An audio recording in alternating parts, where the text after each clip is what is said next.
আসসালামু আলাইকুম। কিভাবে খুব অল্প সময়েও খুব সহজ পদ্ধতিতে একটি ডিমের রেসিপি তৈরি করা যায় সেটি আপনাদের সাথে আমি শেয়ার করব। প্রথমত চুলাতে আমি কড়াই বসিয়ে নিয়েছি। কড়াইটি গরম হওয়ার জন্য রেখে দিয়েছি কিছুক্ষণ। এরপরে আমি একটু তেল দিয়ে নিয়েছি। তেলটি গরম হওয়ার জন্য কিছুক্ষণ রেখে দেব। তারপর আমার সেদ্ধ করে রাখা কিছু ডিম তেলেতে আমি ছেড়ে দেব। এখন আমি এখানে একটু হলুদ এবং লবণ অ্যাড করছি এবং এটাকে ভালো করে নেড়ে চেড়ে নেব যতক্ষণ না পর্যন্ত এটি ব্রাউন কালার না হচ্ছে। রান্না সবারই অনেক পছন্দ, আমি অনেক পছন্দ করি রান্না করতে এবং খেতেও অনেক পছন্দ করি। ডিম সবারই অনেক পছন্দের, সবার বাসায় ডিমটা থেকেই যায় এবং হাতের কাছে যদি ডিম থাকে ডিমের যে কোনো রেসিপি তৈরি করা সম্ভব। ডিম ডিম হইলে আর কিছু লাগে না। ডিম দিয়ে অনেক রকম রেসিপি তৈরি করা যায়। ডিম ভাজি থেকে শুরু করে সবারই অনেক পছন্দ ডিম। এবারে আমি এটাকে ভালোভাবে ব্রাউন কালার করে নিয়েছি। এখন আমি এটাতে আমার কেটে রাখা পেঁয়াজ দিয়ে নেব। পেঁয়াজটি ভালো করে নেড়ে চেড়ে নেব এবং এটাতে কেটে রাখা রসুন, কাঁচামরিচ এবং সামান্য পরিমাণে তেজপাতা দিয়েছি। তেজপাতাটা আমি সবাই এটা না দিলেও চলবে, কিন্তু আমি তেজপাতাটা অনেক রান্নাতেই দিয়ে থাকি কারণ এটার স্বাদ একটু অন্যরকম, আমার কাছে অনেক ভালো লাগে। এবার আমি কিছু পরিমাণে তেল দিয়ে নিলাম।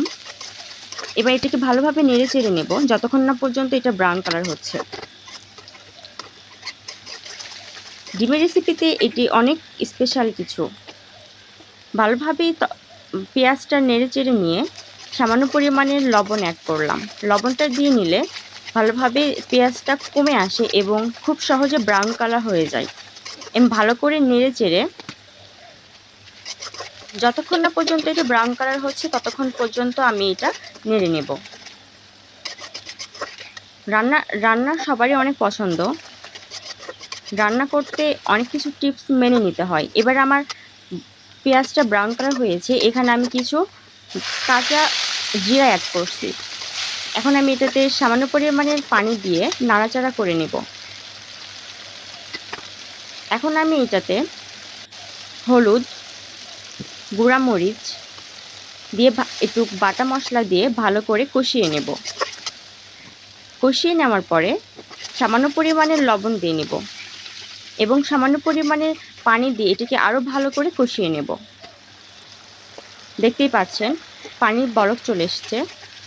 এটাকে ভালোভাবে নেড়ে চেড়ে নেব কারণ এটা অনেক মিক্সড হতে হবে। পেঁয়াজটা গোটা গোটা থাকলে এটার টেস্টটা ভালো লাগে না। ভালোভাবে পানি দিয়ে একটু কষিয়ে নিলে সব কিছু অনেক ভালোভাবে মিক্সড হয়ে যায়। পেঁয়াজটা মিক্সড হওয়ার পরে কিছুক্ষণ অপেক্ষা করব, আবার তারপর নেড়ে চেড়ে নেব। দেখতেই পাচ্ছেন কালারটা একটু অন্যরকম চলে আসছে, একটু কালারফুল টাইপের। এবার ভালোভাবে নেড়ে চেড়ে নিয়ে আমাদের ফ্যামিলির সবারই অনেক ডিম পছন্দ। পানিটা কিছুটা কমে এসেছে, ভালো করে পানিতে বরফ চলে আসছে। এবার আমি ঢাকনা দিয়ে নেব, আবার কিছুক্ষণ পর চেক করব। এখন আমি এটাতে ডিম অ্যাড করলাম। ডিমটা দিয়ে ভালোভাবে নেড়ে চেড়ে দেখে নেব। ভালোভাবে এখন ডিমটা ছেড়ে দিয়েছি কারণ এখন ডিমের মধ্যে মশলা টশলা সব ভালো করে ঢুকতে পারবে। কিছুক্ষণ আবার রান্না করে নেব। দেখতেই পাচ্ছেন অনেকটা পানি কমে এসেছে। আমি আরও কিছুক্ষণ রান্না করব। যখন পানিটা আরও কমে আসবে তখন তরকারিটা হয়ে যাবে। দেখতেই পাচ্ছেন একদম পানি শুকিয়ে গেছে, অনেক কালারফুল সুন্দর হয়ে এসেছে, একটু মাখা মাখা টাইপের। বাস আমার রান্না কমপ্লিট, ঝটপট রেসিপি। আমি এটাতে জিরা গুঁড়া ইউজ করলাম।